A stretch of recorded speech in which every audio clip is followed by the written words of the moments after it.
Good morning all of you. How are you all? I hope you all are fine. So this is your Hindi class. Today we will read chapter number 16 of your Hindi class 3rd. Madam Curie.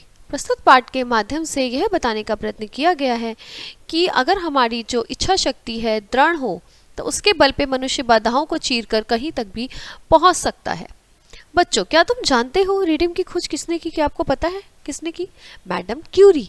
हाँ, यही महिला थी radium की खोज करने वाली। Madam Curie पहली महिला वैज्ञानिक थी जिन्हें क्या मिला? 2 बार नोबेल पुरस्कार भी मिला। मैडम क्यूरी का जन्म कब हुआ था? 7 नवंबर 1867 को पोलैंड की राजधानी वारसा में हुआ था।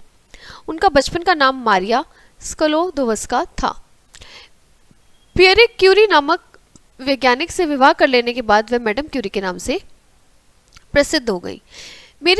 मैरी जो थी वो बचपन से ही पढ़ने लिखने में रुचि लेती थी और उन्हें सभी विषय समान रूप से अच्छे लगते थे, परंतु जो उनका विज्ञान था वो फेवरेट सब्जेक्ट था। मैरी ने 16 वर्ष की आयु में 10वीं कक्षा उत्तीर्ण कर ली, जिसे उन्हें स्वर्ण पदक भी प्राप्त हुआ। ठीक है, गोल्ड मेडल मिला था। मैरी की इच्छा विज्ञान की उच्च शिक्षा प्राप्त करने की थी, परंतु उस समय लड़कियों को विश्वविद्यालय जाने की अनुमति नहीं होती थी।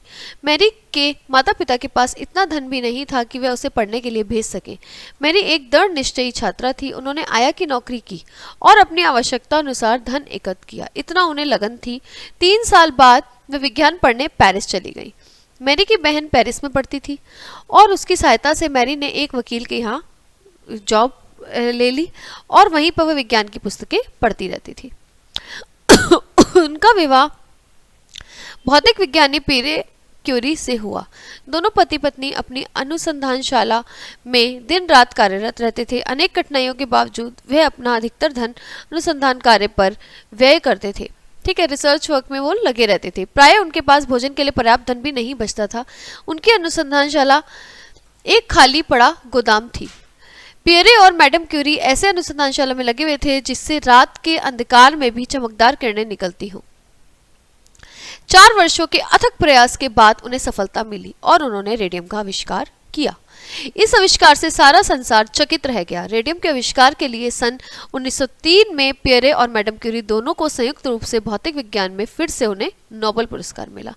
नोबेल पुरस्कार प्राप्त करने के 3 साल बाद पियरे एक दुर्घटना में देहांत हो गया।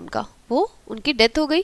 इस दुर्घटना से मैडम क्यूरी को बहुत आघात पहुंचा, पर वे अनुसंधान कार्य में लगी रही। सन 1911 में उन्हें दोबारा नोबेल पुरस्कार से सम्मानित किया गया। दीन दुखियों के दुखों को देखकर मैडम क्यूरी का हृदय पिघल जाता था।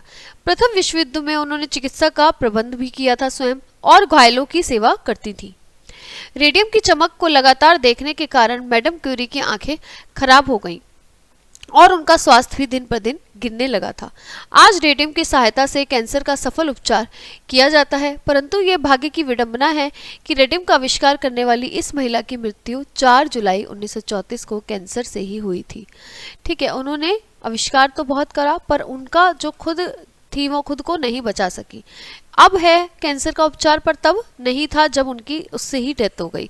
संसार में उनका नाम जो है वो सदा अमर रहेगा और हम उनको हमेशा याद करते रहेंगे रेडियम के आविष्कार के लिए और उनकी सारी सफलताओं के लिए। ठीक है, तो ये आपका अध्याय 16 यहाँ पर पूरा होता है मैडम क्यूरी के बारे में, जिसमें हमने पढ़ा। अब हम आपको अगली कक्षा में मिलते हैं। तब तक के लिए बाय बाय प्यारे बच्चों। Have a nice day.